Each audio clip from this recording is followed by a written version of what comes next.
yes, this is something.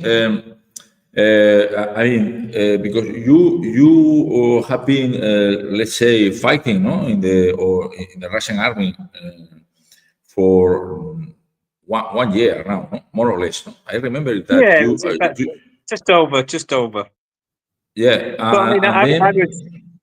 I was an engineer. There wasn't. I didn't. In fact, this time I didn't do any fighting whatsoever. I didn't even go to the front line this time.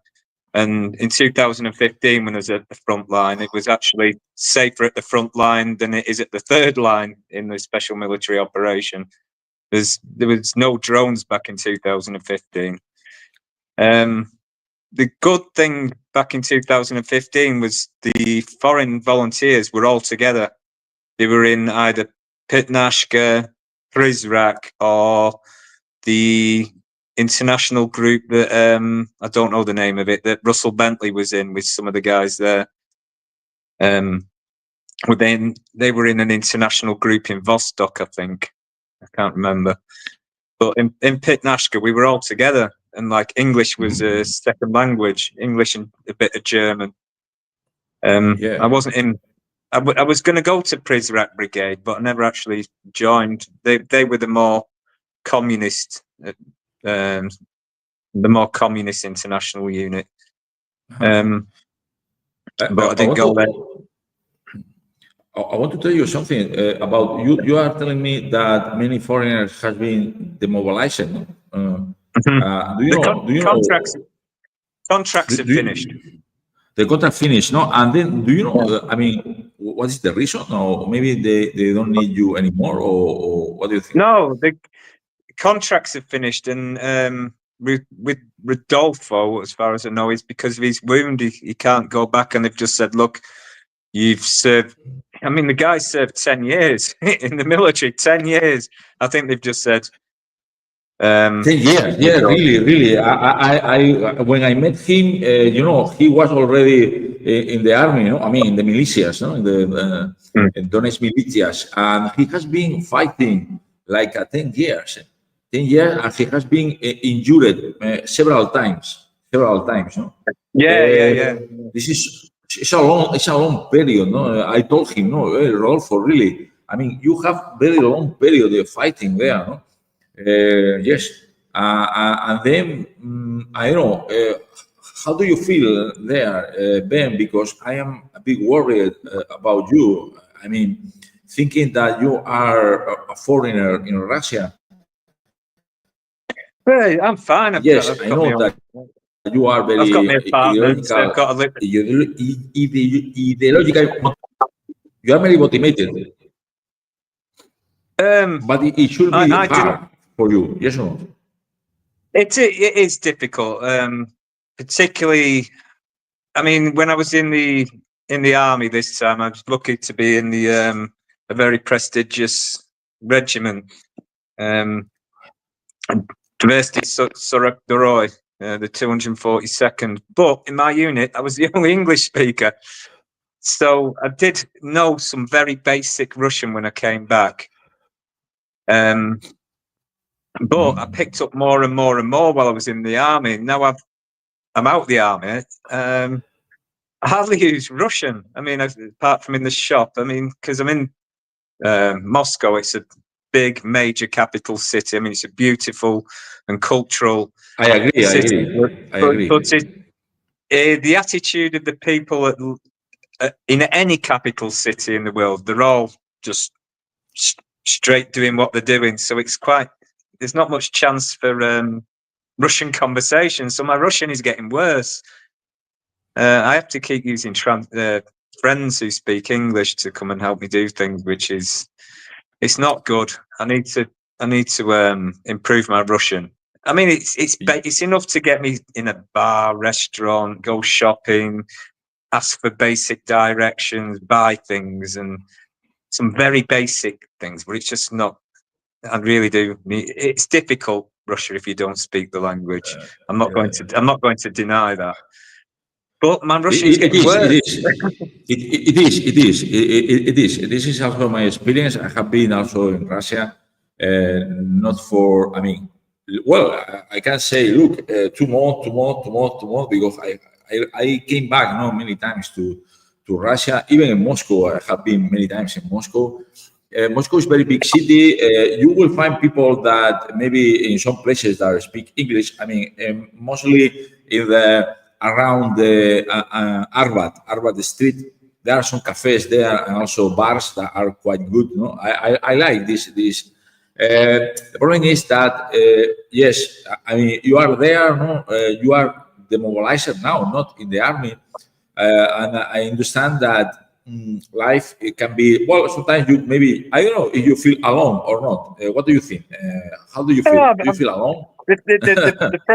the problem with me at the moment is I'm not in full-time work. I've got a little bit of work. I've done a few little bits of media, but I miss the guys that I was with. I in my regiment, I really bonded with the guys. We're a close group, and the language barrier didn't really matter. We could communicate, with little bits of English and my basic Russian. But what I have been doing is I served for a month. I mean, it's been a year since we last spoke. Since then, I last spoke. We were based about 20 kilometers from the front line there, where we spoke. But then we moved up after Christmas. We were further up the line. It got a bit compared to the guys at the front, it was nothing, but it got quite dangerous at times. But then I was requested by our headquarters to go and train some Africans for our regiment. So I spent a month because I spoke English and I was a veteran, and I did have enough knowledge to train them in basic training, obviously not expert storm techniques, but I trained them for a month. But even there, the guys there were brilliant with me, and I'm still in contact with the guys from my regiment. So I've been doing fundraising to help them out with like generators and things like that. Organised a couple of fundraising events in Moscow for the guys, and then there's some other veterans that have been demobilised in Moscow now. So we're trying to help other guys that are getting demobilised, because it's a minefield. It's been quite difficult, and then you get there's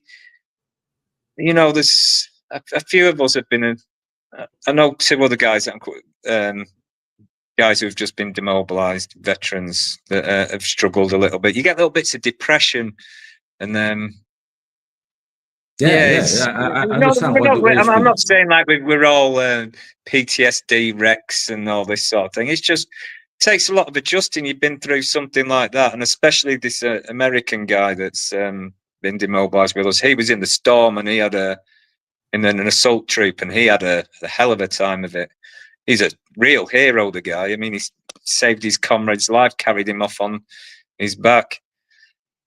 So, well, he's okay. We're all okay. Well, it's just takes time. I want to do one thing. I understood that your situation 1 year ago was quite different, no? Because you just simply were there in Russia. You arrived from United Kingdom, no? After spending some years in prison, just simply because you were you were a fighter, no? in the Donbass militias. I want to tell you that the situation in Britain is quite more repressive than in Spain, because here I didn't have any problem here myself. It's true that I never was a fighter, but I was really involved, no, in all the how I was involved in this conflict at the beginning, no, by social media, and also I was. You're breaking up a bit. I have dangerous friends, let's say, dangerous friends, but I never had any problem here. And I understood that neither the Spanish, that they were, the situation here in Spain is a bit different than in Britain, because in Britain the repression is quite hard. It's quite hard. No? Just not. I understood that in Britain, well, look at you. I can't hear you. Yes. And then, also, I want to tell you that it's true that our government is somehow our government, Spanish government, no, is giving support to Zelensky or the regime, but the Spanish population, we are not totally idiots. No? I mean, here there are many people that we understand what is happening, what is going on, and what happened in Ukraine with the coup against Yanukovych, and we understand that it's a let's say, well, it's a kind of game, no, of a game that was. I don't know if you are there. You just simply follow. Let's wait a bit. Well, thank you for following me. I am follow Gonzo Blogger. I am, let's say, interview a guy, a special guy, you know, that is from Britain, Ben Stimson. He's a really important person. Hello, Ben. I lost you. Yeah, I understand. Don't worry because I had a VPN on. Don't worry because I am speaking. No, you disappear. No, still I am here. No, speaking something and telling the people that come watch in the future this program, no, this interview about you, about the experience in my experience, no, in the Donbass. Myself, I want to tell you that this war changed my life. No, also, it's in your case. It's the same, Ben. I mean. The war and the Maidan changed your life, no? Because you were a guy, just living in Britain, no, from left-wing activists, no, I mean, with ideas of like me, more or less, no. And then I saw terrible things there, especially the massacre in Odessa, you know. I saw what was happening there, and I had something inside told me.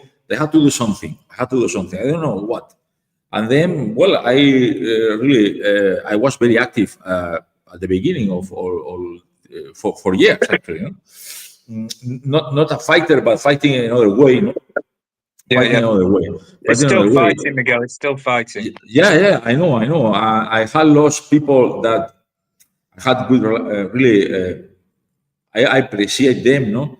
And myself, I am thinking, even in Moscow. In Moscow, I have a friend that is from Lithuania, that he is living in Moscow as a refugee, as a political exile.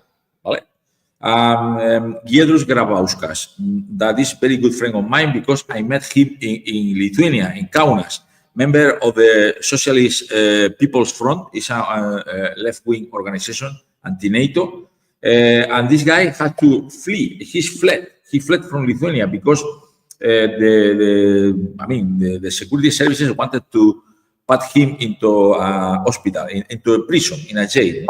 So I have friends there as well. No, the war is something like it's terrible. I would like to I don't know, this nightmare to end. No, because we, the Spanish, also we are paying. We are paying also a high price. Basically, we are giving money that we need. Spain, we need also that money we are giving to the Ukrainians is a money that we can spend. Our government is not spending in, let's say, education, in healthcare, in housing, no? These kind of things that we need here in Spain. And the government is spending money, sending money to Zelensky regime. I don't know. How do you think? I would like that you tell me something about your thoughts. Your thoughts about the current situation. What is going to happen according to your point of view? Do you think the war is going to continue, or not? War's a terrible thing. The special military operation, the whole point of it is what we want is the Donbass liberated and the Novorossiya. there is no way, with the amount of blood that's been spilt on our side, that we're not going to. We're not. There's no way that the Russian army is going to retreat from any, with the amount of blood that we've paid, from any bit of land we've liberated. I agree. There's certainly the whole of Donetsk Oblast is ours. Yeah. You know, and that's the red line. But and NATO and no NATO troops in Ukraine, and Ukraine not joining NATO, because it's NATO that started this. Victoria Nuland, the telephone conversations are there. We've all heard them. You know who they were going to replace Yanukovych with. Now they'd overthrown. It was a coup, and all these brainwashed idiots that are in the West that are cheering Ukrainian soldiers to the death while they sit there and go Slava Ukraine. It's, you know, it needs to end. But the European Union just keep trashing every peace deal that's put on the table. I mean, I'm seeing reports about this new deal, but the European Union are trying to trash it again. Boris Johnson, that idiot clown from London, that rich little public school boy, that Eton arsehole, went there and ripped up the first peace deal and told Zelensky, "We'll back you." You know, you can win this. You're telling Zelensky you can win this. Oh, and they thought all these NATO wonder weapons would be. I've seen these NATO wonder weapons smashed on the side of the road, burned out NATO. Those Bradley infantry fighting vehicles. I've seen them burned out. They're nothing. You know, the British Challenger 2 tank that's supposed to be the world's best tank, it couldn't even get out the mud. And, you know, they deployed them, and within 2 weeks there was one burning by the side of the road, the indestructible tank. It was all rubbish. But all these NATO weapons, they're costing you, the Spanish taxpayer, my friends back in England, they're costing them they're paying for them. The healthcare systems in Britain are collapsing. You know, housing. I just saw in my old town, it's before a poor family can get housing, it's 11 years. 11 years homelessness before they can get a house, a government house. Yet they can send 12 billion to Ukraine. They don't have money for housing, but they have money to. For sending to the war, to the war. They're cheering on war, but they can't look after their own war veterans. The guys that they sent to those illegal wars in Iraq and Afghanistan, the guys that, you know, were in the British Army, they're sleeping on some of them are sleeping on the streets, addicted to drugs and alcohol, and they can't help them, but they can send billions and recruit mercenaries from British Armed Forces to go over to Ukraine to die. I mean, it's something. It's really. I mean, I feel really sometimes really bad, no? Because how to say what we can do. I mean, yes, the mobilization of the public opinion against this war, but how to say you that here the people are simply they don't do anything, and also the media here, the big media is totally controlled by the military industrial complex, no?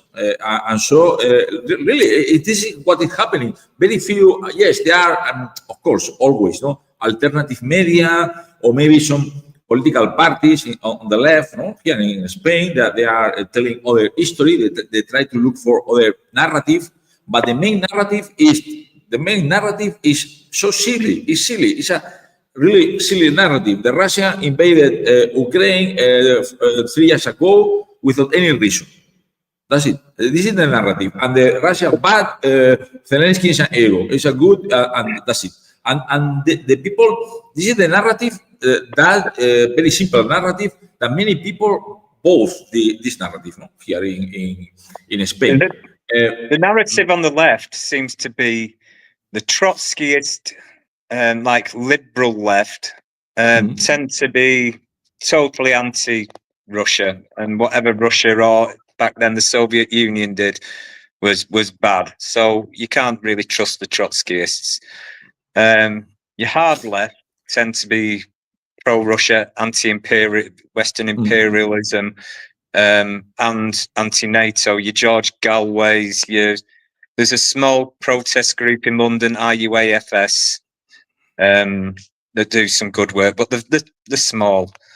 The Communist Party of Great Britain, Marxist-Leninist, have always been with us. The group that I used to be with, the RCG, they're anti-NATO, but they're neutral on the between Ukraine and Russia. So they were pro the Donbass separatist movement, but they don't support the special military operation. They want neutrality. On the right, it tends to be basically most of them are pro-Ukraine, but there are some small groups on the far not your Nazis, obviously, but your conservative traditionalists. I've noticed like in France. I mean, like Front National, that sort of thing. Yeah, the Front National, no, that it has been really. When I was in the Donbass, I was in Donetsk, and I met people from the National Front, no, and also the traditionalists, no, like for instance, our friend Francois. Yeah, Francois. Yeah, I'm still in contact with Francois. Yeah, Francois. This guy is he's a good guy. No, he's let's say connected with this movement of anti-globalist right, conservative. No, so, it's true. I mean, he's an opera singer now. Did you know he's an opera singer in Moscow? Yeah. I know. He's living there. He's doing well. No, he married. No, he's singing. Opera is amazing. No, what he's doing. Yeah, he's a great singer. He was a great fighter. Now he's an opera singer. Yeah, I went to. I mean, I know because I met him many times there when I was. He was our friend. Actually, he connected really good. With the Spanish group. No, we were quite big Spanish group, and he was attending most of our activities. And also, we went together to Gorlovka, Francois and me, to a kind of show. He was singing there. He was singing in a kind of institute of language institute of Gorlovka. Yes, amazing. He's really doing well, and it's something that also. I know about Rodolfo. Sometimes I am speaking. How to chat more often. Rodolfo, like I said to you earlier, we went for a drink about 3 weeks ago, and then we speak sporadically. Rodolfo's doing. It's a very Rodolfo is a bit how to say close person, not very open. You understand me? He doesn't speak too much, and it's like it's a good man. It's a good man. That's for sure. Rodolfo is really good man. He's one of the characters, no? Of like you. Yeah, he's a character. It's a character because this man is already like 11 years, 14 years fighting, no? So. Later also, 10 years. Yeah. There is also other guy that is maybe you know him probably. That is Erwan Castel. Do you know Erwan Castel? That's a French guy that I know. He was injured. He was injured very. I know the name, and I've seen there's pictures of him in some military places in Donetsk, but I never met him. I met Sergey. So he's still in the military. I was good friends. I met Petri and Millet, the French guy. He's a French guy. Petri was killed. Millet's still here somewhere. He's still in the military. Toro I met. I was in hospital with Toro. if you remember Toro. Toro is still there. Toro is still there in the Donbass.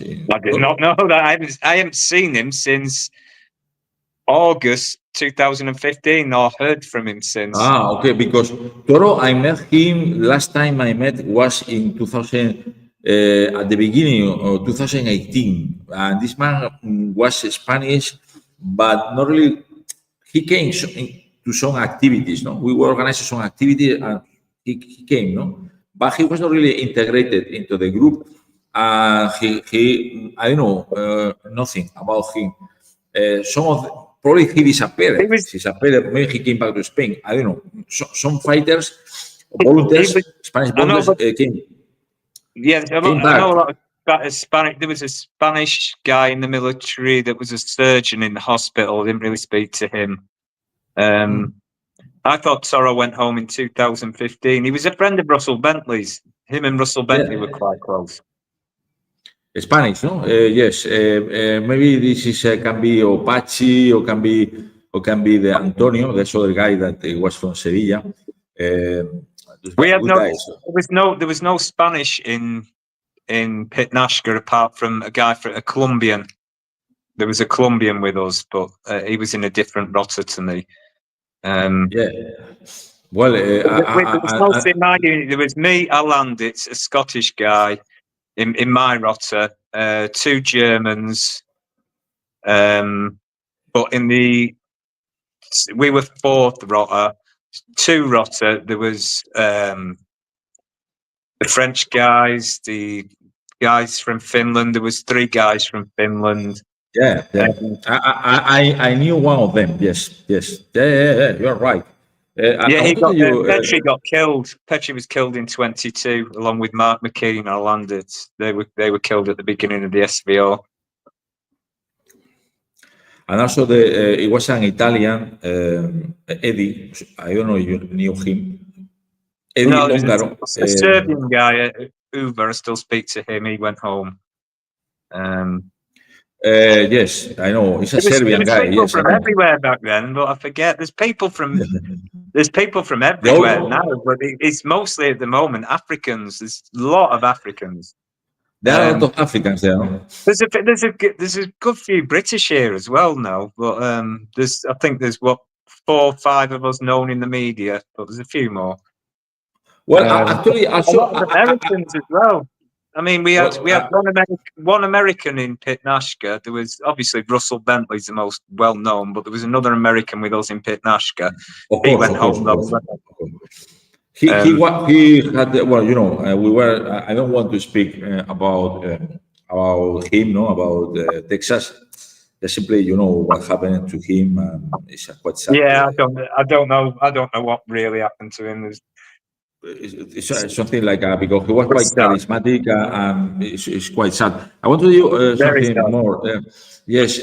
How about? Do you have? How about Aydin Minich or Aydin? I know Aiden. Yeah, I've not. Do you know what? I've not actually met the British media. Was like me and him. There was stories that me and him had travelled out here together. That we were in the same, both in Pitnashka.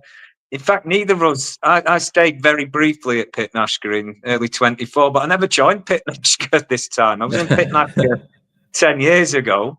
But there was I've never physically met Aidan Minnis. We talk online quite often. Okay, yeah. Physically, never you met. Oh, yes. I've met Ross twice. I mean, we were at the same training camp. Whiskey, the guy who was in the media who lost his eye. Well, I saw him because he. I had an interview. I interviewed him the day he married. No, the day he married. Oh, Aidan, yeah. Aydin, no. And later he wrote there on the contact that he broke up, no, with his woman. I mean, simply. I don't know. Divorce, I don't know his marital affairs. I thought they were still together. Okay. He wrote that. Maybe let me get back. We can't discuss another man's personal life. It's not polite. Yeah, maybe because I saw him a bit sad. It's normal. I mean, it's normal. But the thing is, these things happen. I mean, I've argued with Aidan at times. We're good friends online, but when you're in the army, this is why we've always said that it could be better to keep some of the international guys together. Luckily, in my unit, I bonded with the Russian guys. I was fine. They were good friends. But you get stressed, and sometimes you. I mean, personally, when I get stressed, and when I was in the military, I go into myself. Other people can express it differently. So, and it's stressful, and sometimes there's outside influences trying to stir up trouble and stuff. So, I mean, I think all the Western volunteers, I think we've all argued with each other online. But I mean, when we get together and we're all fine, it's just there is no chemistry. And there is no chemistry. I believe, like you say, Aidan may have had some personal problems, and but you're away from your family. You're in a trench. You've got Ukrainians trying to kill you. Of course, you're going to get a little bit upset at times. But I think Aidan's fine, and everything's good with him. So you don't need to worry on that. I mean, how are your plans? I mean, right now you are in Moscow. No? You stay in Moscow. Yeah. In Moscow, apartment here. My question is, why Moscow? Moscow is a beautiful city, but if I were to live, if I had to live in Russia, I would not live in Moscow, but in other more smaller cities. Smaller cities. First of all, because smaller cities are cheaper, and second of all, are, in my opinion, much more interesting in general. No? I mean, I agree with you, Miguel. I agree with you, but I'm here because I came back to get documents because some guys got Russian citizenship while they were in the military, but the majority of us didn't. On my contract, I never got a day off. I think I had in 13 months 2 hours in a coffee shop. Oh, and I went for lunch one time when I was in the training camp. That was it. So I never had any chance to apply. But what I have done, I'd put in for political asylum before I went to the army. So I've got political asylum. Exactly. Look, my friend, the Lithuanian guy, Giedrus, has exactly the same like you, the same document. I'm eligible for Russian citizenship. It's just But you have asylum. It's very good. It's very good as well. This is very good. My friend, he's Lithuanian. He got the same document that you have, and he's member of the Communist Party. I mean, of the Communist Party of the Russian Federation. I've been to a few KPRF events. I mean, I was at the celebration for Komsomol, Revolution Day. You want? I've been to about 4 or 5 events. I was at a rally at the Palestinian Embassy, and also the Venezuelan. I've been to quite a few events with the KPRF.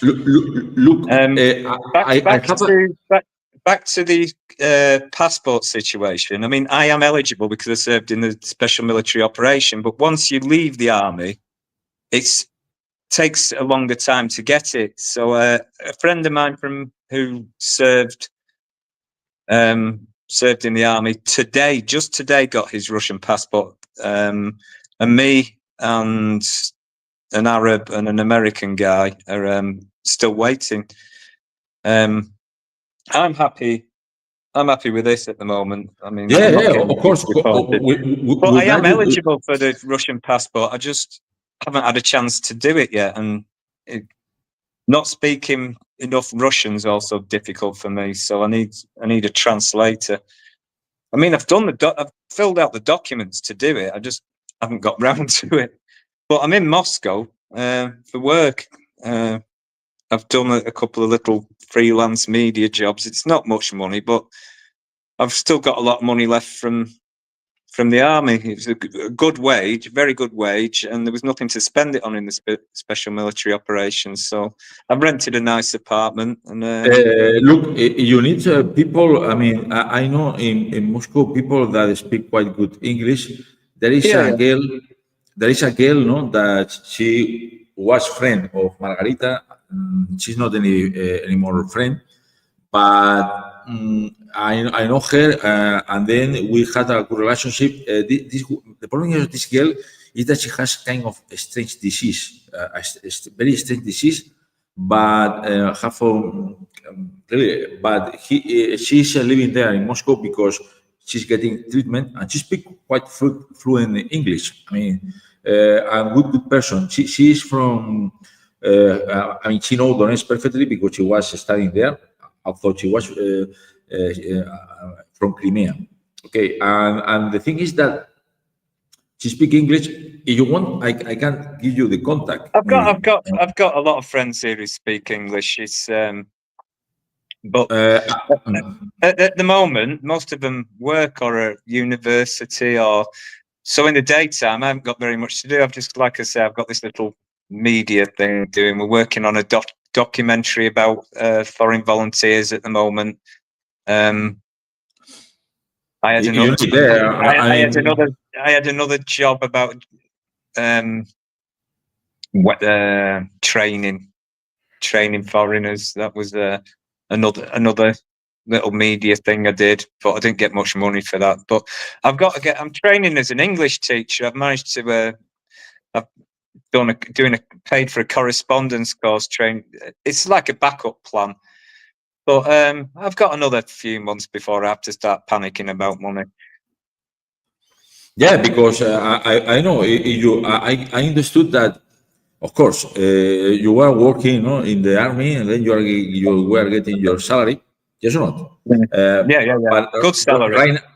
I know. And right now, your problem is that what I want to do. No, yes or no? This is the question. No? Yeah, it's also what can you do when your language isn't really. I mean, there's factories and production lines you can work on, but I'm don't really want to do that type of work. There's always, because of the amount of native English speakers that left Russia when the British, American, and Australian embassies all told people to leave. There isn't that many native speakers. I mean, there's still a good few here. I've got a couple of friends who are British and still here as language teachers. But that's probably what I'm going to end up doing. I was promised that I'd definitely have a job in media, and then when I went for it, it was like, well, we've got 2 programs you can work on, and it's not a lot of money. Probably about in total about €700. That's all I've earned since I've been demobilised. I've done some antiques work. I brought some antiques and things with me left over from my business in Britain. A friend of mine from England, she's actually Russian but lives in England. She came over a few months ago, and we went, and she's an antiques dealer. We went and sat on the antiques market in Moscow. I made a little bit of money there. But I think I spent more there. I spent more on I saw that there is a. I mean, I know some people there in Moscow, but I don't know if they are useful or not. You understand me? Moscow is also a huge city. I mean, it's a very big city. Yeah. People are not really. Most of the people are busy on their own lives, no, and then that's why I much prefer Donetsk. Donetsk is a city I love the most. I like it more Donetsk because of it's. I don't know. We were like in a family, yes, really. I mean, a group of people, and then I don't know. You need many people there, and it's different. No, Moscow is so huge, and it's like you are just simply living in a huge city. I mean, it's difficult to find even having good friends there, probably, I've got good friends here, but I think it can be useful, in my opinion, is the the Communist Party, no? Because the Communist Party is an organization with a lot of people there, no? It's a network. I mean, of course, if you remember, I don't know if you remember Benazeo, Black Lenin. He's still with the KPRF in Moscow. I've got a few friends, but I mean, I'm not a member of, and I don't think I will join the KPRF. I don't think I'm going to join any political party. Yeah, of course. I've got friends in all sorts of political parties here that I mean, I've got friends in United Russia, the KPRF, a couple of fringe parties. It's a very diverse city, Moscow. And I mean, Moscow, you can go to one. You can sit around one table and have 10 different opinions on things. I mean, the West tries to say there's no freedom of speech and things like that here. There is freedom of speech here. I mean, I've had some crazy and very interesting debates in Moscow. Yeah, and in Donetsk as well. I mean, Russia's a massive country with a big history, and it's had a lot of political change. You know, huge swings from communism back to capitalism. You've got the KPRF, United Russia, the LD. Is it? I can't remember what the other one is. You've even got the Green Party is here, an environmentalist party. There's all spectrums here. I know. It's a very interesting place, but I'm not going to join any political party. I don't. Any political party, no. Yeah, the problem is that the last election I voted in England was when I was on bail for the terrorism case. I voted in Brexit, and I voted to leave. That was it. That was the most important election that I last voted in, and that was to leave the European Union. Myself, you know, I know somehow I wanted to come back. You know, I came back, you know, many times, you know, to Russia. But how to say, I had a plan.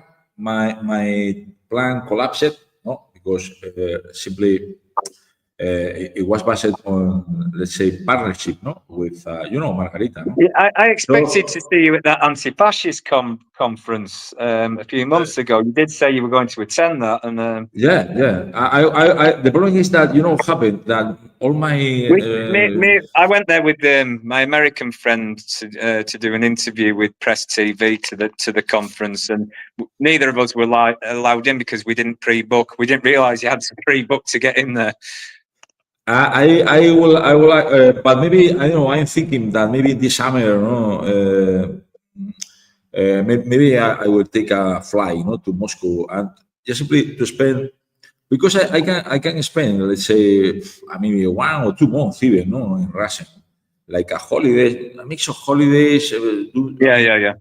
Meet people, because I know people there, and also having some, even recording videos, and I mean, I am able to do that, because I have contacts there everywhere, This summer, the problem is that what happened, that somehow the reality where I am living now, that is Spain, somehow trapped me, took me.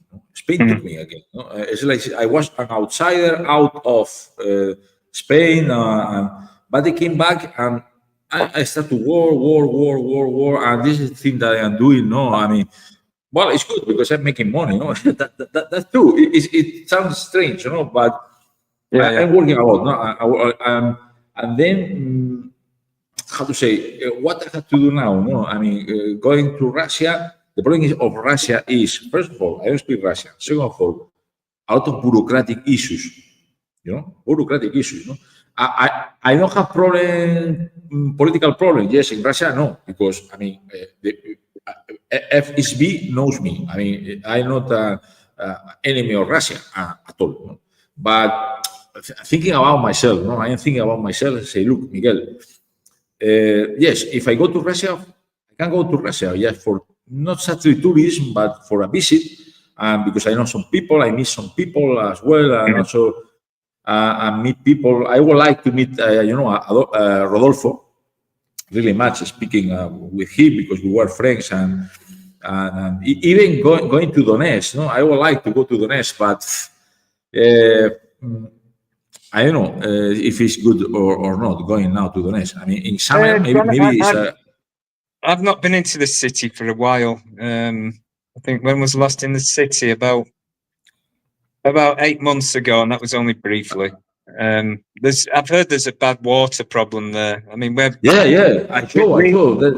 There's no the last water place there. I was based was near, not right near the front, about 20 kilometers from the front line, but we had water there. But in the city, there's water problem. I don't know if it's fixed yet. I've not been keeping up with it. But I did a. I saw that. Incidentally, I don't know if you've realised there's been political arrest recently in France with the guys from SOS Donbass. I found that out today. I've put it on my Telegram page. But the organisers of SOS Donbass have been arrested, and I think they're in prison. Yeah. Oh, I don't know if you know. In France. Yes. I have read something about yes. Yeah. In France, no, some people that were supporting.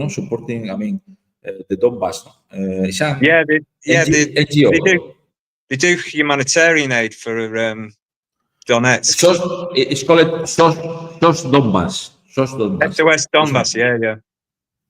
And they had some problem, no, with the police there or the government. Yes, there's a hysteria there in France. It's hysteria. I mean, you've got to look at Britain with all the political arrests. Everybody, environmentalists, left wing, pro-Palestine, patriotic people, the right wing. Everybody's getting arrested in Britain now. You only need to say something. You only need to say something on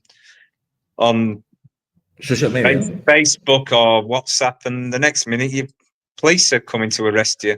Or they arrested an 82-year-old Church of England woman. 82-year-old. They've arrested blind and disabled people as terrorists for supporting Palestine. That's in Britain now. Yeah, it's incredible. It's something that I saw. I see what is happening there. It's becoming a totalitarian entity or state. No, it's a totalitarian state. I mean, you cannot think another way. The government tell you what to think. This is the correct way of thinking. No, if you are not thinking in this way, then you are you are enemy of Britain and you are dangerous and you are promoting hate speech. You don't know. Here in Spain, it's not so radical. Let's say there is some. We have room still, no? Some room for writing, no? or even campaigning. No? Oh no, you can't. There's no. You can't write or you can't have debate anymore. I mean, all that's gone. The BBC, I remember when I was young, used to put out educational documentaries. You had like John Pilger and people like that who used to, question what was going on. All that has gone. The BBC is just propaganda. It's completely the voice of the government and the security service now. All of these, the Britain, as I see it, is so polarized. I mean, because I went when I got sent to prison for this, for the Donbass. It was a different age. I've said this a few times. It was a different age. The news was, of course, it was pro-Western, pro-NATO, but it did analyse both sides of the Donbass conflict back in 2014. Reasonably fair from a pro-Western point of view. But now all that's gone. I mean, they will tell you blatant lies now, like the massacres at Butcher and. They're even saying Ukraine can still win. Yeah, it's ridiculous. I know. Sometimes I am reading, the Guardian, or the Financial Times, and so on. And this is ridiculous. I mean, what they say. They don't know even nothing about the Donbass. They don't know anything about Donetsk. No. All that was killed. All that. They don't mention how it happened. They don't mention how they instigated it. Yeah, with they don't the mean colour it's like, revolutions and things. yeah, they don't give any context. No, Any of course they don't. context. They don't give any context, and then the people don't understand what is going on. I mean, simply they think that Putin came here and invaded the Ukraine, and this is Slava Ukraine. Well, what fucking thing you are saying? It's ridiculous. It's something ridiculous. You know, Ben, I really enjoy, speaking, having this chat with you, and I know if I feel sometimes even. And buy, and say, look, Miguel, just take your things, go to Russia, but this, how to say? Yes, I had to go to Russia this summer. What the fuck, and then even I am thinking that there are some summer courses in Moscow. Summer courses or Russian summer courses, the language. Yeah. And then going there to see what my thing, I was saving money. I have been saving money all this time.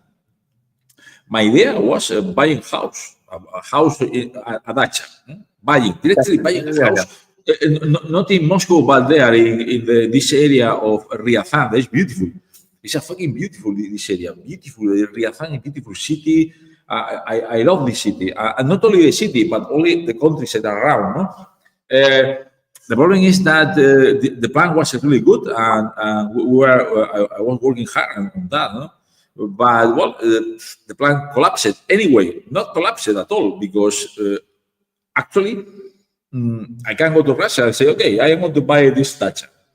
Yes, I can do that, but for what? I mean, what is your problem is that is what is happening to you.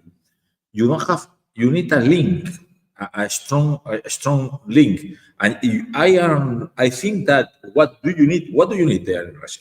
You need a woman. Oh no. You are rooted. No, some roots there. No? Yeah, I mean, really, Miguel. People keep saying to me, why don't you marry? Why don't you settle down? Yeah. The world, like I said to you before, in 2015, when I first came here, the world was a different place. We've had COVID and 3 different presidents of America, and the attitude of people has changed. I've been on dates here, but it's, for some reason, it's in the West as well. Women just want money now. They're marrying for money. They're looking at what they can get from a man, and it's Moscow as well. Yeah, of course. Not so much in the south of Russia. I mean, it'd be great for Western women moving here, because the Russian men will spend lots of money on them. But for a Western man, for me, and I'm getting on a bit, I'm go and meet a woman and it's like, what are you bringing to the table? This is what I've got. What are you going to bring to the relationship? It's not them saying, my money's my money, or your money is my money, buy me this, buy me that. Do you own a property? No, I don't marry a woman who wants money from me. I marry because I want a relationship. Well, it does seem to be very prevalent. I don't want to say every woman in Moscow's like that. I mean, there's probably great women here, but the women that I've been on dates with, one of them was quite nice, but it didn't go anywhere. No, I don't know. Maybe I should get off. Maybe I should get off dating apps. But Moscow, it's a very impersonal city. It's like That's true. It's like any capital city. They say here, don't they? Moscow is not real Russia, and they're quite right. That's quite right. It's like a very impressive. I love it. Don't get me wrong. I love Moscow, but I like not where I want to live, and I don't like this modern. But is it the place? Attitude. I look around Moscow. There are some, Moscow is huge, but there are some kind of village or even towns, small medium towns are not very far from Yeah, I Moscow. mean, I'm not in this. I'm nowhere near the city centre. I couldn't. There's no way I could afford to live in the city centre. I'm not even inside the ring. I couldn't afford that. But I'm like out in the west of Moscow. Or Quite. Moscow. I mean, I'm at the end of near the end of a metro line. So I'm in one of the more affordable areas. But it's Moscow is not where I want to end up. I'm going to stay here for work for a while, and then. Well, I mean, it's useful now for you because of the papers, no? The documents. Yeah, I've got to need, get paperwork. I've got to find employment. I'm finishing this exam soon, so I can teach in Russian schools. That's very good. I don't think the media. I mean, I thought I could get into one of these big channels. I was told I could, but it didn't happen. But I got a little bit of media work paid, but it's not enough. And English teaching is quite well paid. So, yeah, but that's you know, good. I want to live back in Donetsk. Donetsk is the city I love here. I mean, I've got Donetsk is a lot of friends there. It's very laid back. It's very relaxed. Yeah, I mean, it will be a really good city after the war. When the war finished. What's that bar? That bar we used to, Margarita used to go in as well. Your ex partner. Yeah. What's the name? I can't remember the name of it. Margarita. No, the bar with the music. Yeah, the bar is called Guncio. Yeah. I remember. Oh, wonderful. And also banana, no? Banana, you know banana? Banana. Banana. I didn't like the club. I like the Donetsk Underground I liked as well. There's some great bands on there, Donetsk Underground. Yeah, of course. I mean, and then you get in the summer going down to the Kalmos River, and everyone gets the guitars out, and it's really relaxed. Yeah. I miss Donetsk. Yeah, I do miss Donetsk. I love that city. Yeah, it's something that I always has Donetsk, no, in my mind, no. I don't know what is going to happen. No, I'm telling you that right now I am here working. I cannot do anything, just simply waiting for the summer. And in summer, yes, because I am teacher, so we have very long holidays. That is fucking true. Yeah.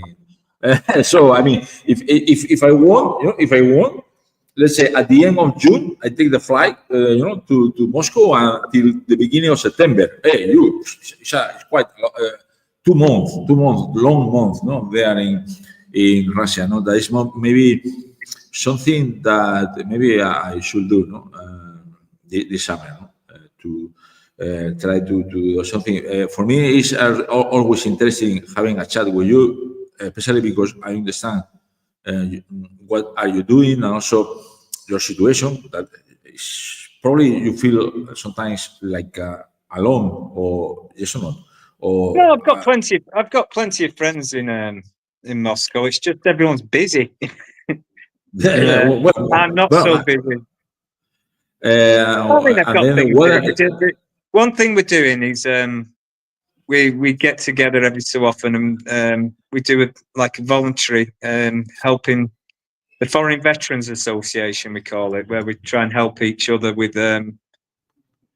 getting back to civilian life in Russia after the military.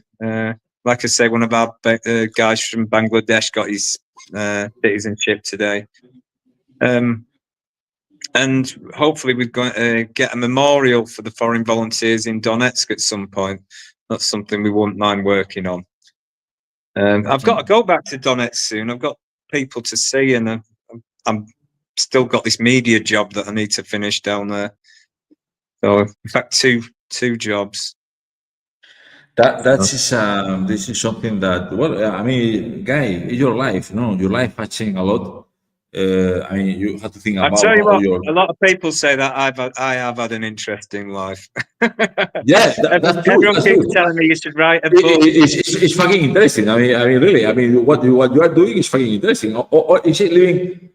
You should write a novel, or somebody, or you can be, or maybe I have to write a novel about you, about all those things, no, those people, even, no? Because even before even before I left Britain in 2014, it was crazy interesting. Then it just got really interesting. Well, Ben Stimson, hope we can have other chat, and also pay attention that maybe I will tell you, maybe, because maybe we can meet. No, and nobody knows, because why not? I can go this summer to Russia. I mean, well, let's pray to God that it the military operation comes to an end soon. Exactly. Let's pray for that. Let's pray for that, and we will see what is going on in the future. Let's pray for that. It's got to end on favourable terms to us, though. It's the realities are there. That's good. That will be wonderful. This summer, with a war, the war is over. No, let's say, no, and then, well, I mean, maybe I should open, or we should open a bar, no? Or restaurant or bar in Donbass, no? El pendejo, pequeño pendejo, little pendejo, no? Little pendejo. I'm not bar, Spanish, no? I'm English. An English pub with English food. There's a good one. There's a good one in Moscow. There's a good one. It's actually Irish, owned by an Irishman, but they've got British football on, and he serves British food. British and Irish cuisine. Yeah. I met that. So I was in Moscow also in a restaurant, a Spanish restaurant. It wasn't really good, but it's okay. I've not found a Spanish place yet. On my birthday, we went to a Ukrainian restaurant, and that was quite. It was good. It was all the staff were from the Donbass. Well, thank you. Ben Stimson. See you soon. And well, I know this video. I will send you the link. The video. I'll put it on my Facebook as well. On social media, because I think it's interesting. I mean, let's say it's there. No? Maybe somebody can watch and maybe they say, "Oh, look what they are speaking about." Yeah? And hope to see you soon. Okay. Online, or maybe in the future we can even drink a beer or two or three, maybe. Much better three. Yeah. See you. Ben. No pass around. Thank you. Ya está.